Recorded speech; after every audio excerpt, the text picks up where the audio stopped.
Salut les amis! Alors la dernière fois on a vu la phase de héros, on a vu la phase de mouvement, on a vu comment ça se passait, le mécanisme d'attaque, donc touche, blessure, perforation d'armure, sauvegarde d'armure et donc dégâts, comment on attribue les dégâts de manière générale. Aujourd'hui on va voir comment ça se passe la phase de tir, qu'est-ce qu'on a le droit de faire, qu'est-ce qu'on n'a pas le droit de faire et les petits modificateurs qui peuvent s'y apporter. Ok.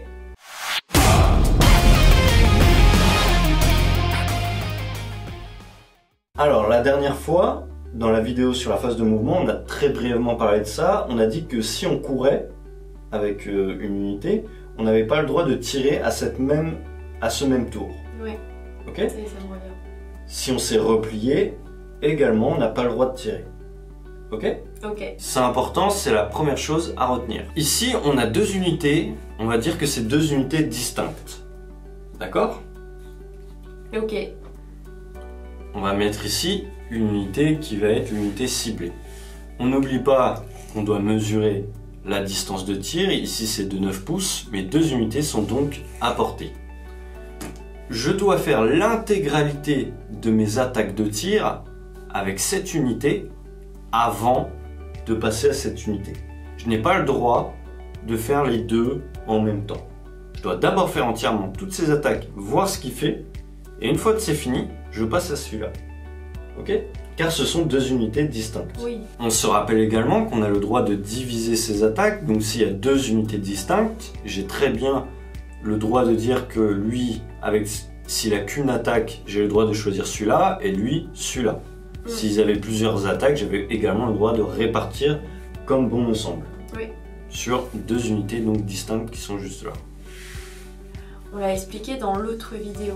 Oui, mais j'aime me répéter. Une unité qui tire doit être à portée et voir la cible. Si il y a un mur ici et que cette unité qui veut tirer sur lui, s'il ne le voit pas, il n'a pas le droit. D'accord. Pour déterminer si une figurine voit l'autre, on va utiliser n'importe quelle partie de la figurine. On mesure les distances de socle à socle. Par contre, pour ce qui est du visuel, c'est la structure de la figurine qui compte. Autrement dit, si, je vais prendre le mètre ruban, mon bout de pistolet ici dépasse un tout petit peu du mètre ruban, on va considérer que j'ai un œil au bout de ce pistolet qui me permet de voir cette figurine et donc d'avoir la portée plus le visuel pour tirer dessus. Les portées et on va dire que le visuel de chaque figurine se fait à la figurine. Autrement dit, pour cet exemple, je vais mettre un décor juste ici. On va imaginer que les deux nains juste derrière sont donc derrière le mur. Celui-ci sort un petit peu du mur. Ils font partie de la même unité. Seul lui voit, donc seul lui peut tirer. Les deux autres ici ne peuvent pas, car on le fait, on détermine qui est à portée et qui peut tirer à la figurine, même dans une unité. On va parler aussi maintenant d'un détail un peu particulier, c'est les héros. Ici, on a un gros papa Uruk qui va être accompagné d'une unité de 3 Uruk ici. Si, avec mon unité qui est juste là, je veux tirer sur le papa Uruk, je suis donc à portée, je le vois, les deux conditions sont remplies, je pourrais donc tirer, effectivement, mais il y a une règle spéciale qui s'appelle attention messire.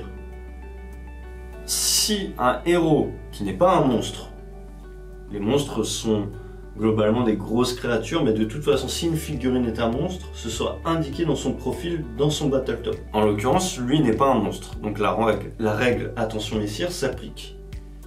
S'il est au moins à 1 pouce d'une unité d'au moins 3 figurines ou plus, il va avoir un malus de -1 pour être touché.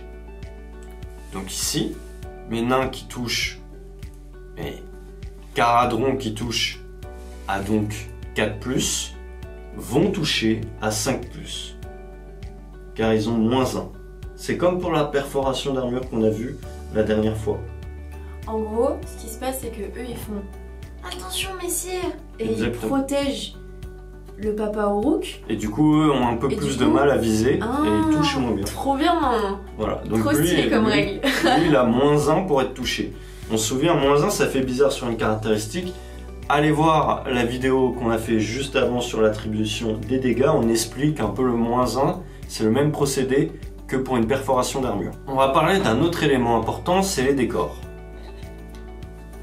Ça marche également en phase de combat, mais j'en parlerai sur la vidéo en phase de combat. Pour l'instant, en phase de tir, ce qu'il faut savoir, on va imaginer que ce livre est un décor. Mon Uruk est entièrement dans ce décor. Si je tire avec l'unité juste ici sur mon Uruk, le fait qu'il soit dans un décor lui procure une petite protection, ce qui fait qu'il va gagner un +1 à sa save, donc à sa sauvegarde d'armure. Ce qui va donc améliorer sa sauvegarde d'armure. Si le -1 agrandit la sauvegarde, le +1 la réduit. Je passerai donc d'une sauvegarde à 4+, à 3+. Comment tu sais quand t'es entièrement dans un décor? On va prendre l'unité juste ici. Je prends le livre exprès car c'est très flagrant, on va dire. Cette unité est entièrement dans le décor. Pourquoi? Parce que toutes les parties de leur socle sont entièrement dans le décor. Le décor est donc l'unité comme ça, dans ce rectangle. Si jamais j'ai une figurine de l'unité qui est en dehors, l'unité n'est donc pas entièrement dans le décor et donc n'a pas de bonus de protection. Ok. Et du coup, est considéré comme du décor tout ce qui est en volume 3D sur la table? Ouais, généralement on se met d'accord avec l'adversaire sur qu'est-ce qui est décor et qu'est-ce qui ne l'est pas en début de partie.